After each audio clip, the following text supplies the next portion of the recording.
Natapos na rin ang aking paglilinis dito. Starting cleaning Friday until today and tomorrow. Yan, linis ko na siya.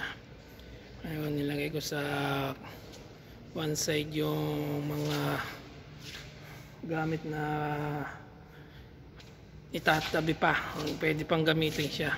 Yan, ito yung mga power supply cable, yung mga pallet. Ito naman yung aking ginagawa ngayon, dinidemolish ko to. Yan, tatapon sa basurahan. Hindi kasi pwedeng ganyan na itapon kasi mga pallet yan, natatapon din yan, lalabas ko pa rin yan.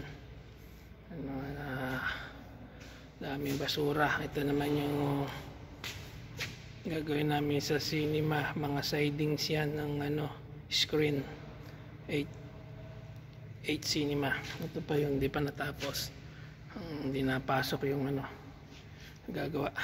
Yan, okay, ganito na lahay.